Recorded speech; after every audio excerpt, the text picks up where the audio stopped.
deployment, and the calm before the storm. The call came early. "Good morning, Sergeant Ellis. Your deployment orders to Iraq are confirmed." In that moment, I surrendered my civilian life to duty, trust, and the unknown. Before leaving, I made sure everything was set. Mortgage paid, utilities on auto pay, neighbor looking after the lawn. The homeowner association, HOA, felt distant and benign.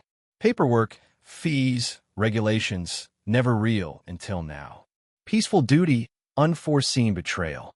I spent months in dusty bases, watching sunsets over irrigation fields instead of suburban lawns.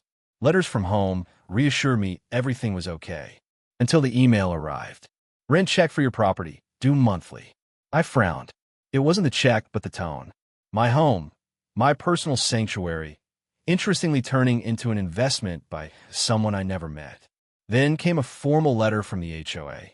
"Due to vacancy, your home will be listed for short-term rental in compliance with community regulations." Violation notices arrived. Maintenance bills I hadn't authorized. Legal fines, late fees, and worst, money missing, renters occupying my house, damage reported. Anxiety, frustration. Each email I sent to the HOA and property manager was met with corporate jargon and delays. From one base to the next, my sense of justice roared. I wasn't fighting terrorists, I was fighting paperwork. But in my platoon, I found unexpected allies. Corporal James was a lawyer before enlisting. "Let me see those emails," he said. Private Ruiz ran air support drones. He also knew someone in legal affairs. Lieutenant Brown insisted it was a mock mission in HOA world. We worked nights over satellite Wi-Fi, drafting well-paced threats, evidence packages, formal complaints. Still, nothing changed. The ultimatum. By the time I returned stateside, my heart skipped when I drove up. The house was still occupied. Same renters, same lawn. Halloween decorations left behind. A trash can stuffed with someone else's recycling. Inside, holes in walls, broken blinds, unclaimed damage. What felt like a safe space was now someone else's Airbnb. I marched to the HOA office. They refused eviction. They followed their short-term rental policy to the letter. No empathy, no resolution. They kept insisting, "You consented by not opting out." Opaque contracts, fine print nightmares. My blood boiled, gathering the platoon. That evening, I texted my best friends from basic training. "Corporal James, HOA is refusing eviction." I plan actions. Private Ruiz, "We can't break in, but there are legal holes." Lieutenant Brown, "We might need to make a statement." They responded instantly. Deploying in 30.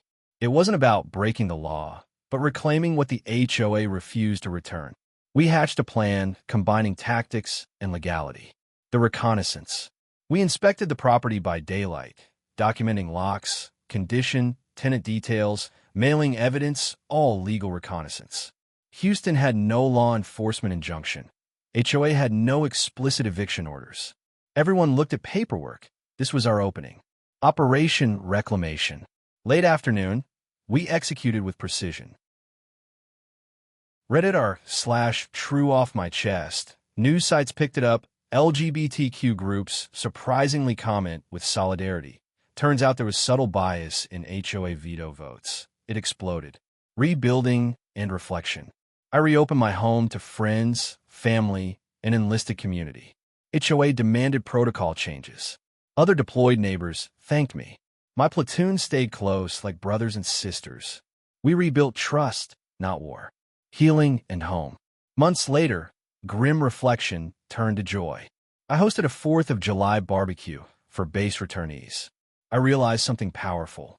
We carried our unit, not just in conflict zones, but into everyday battles. From sandy deserts to suburban plots, they were my family.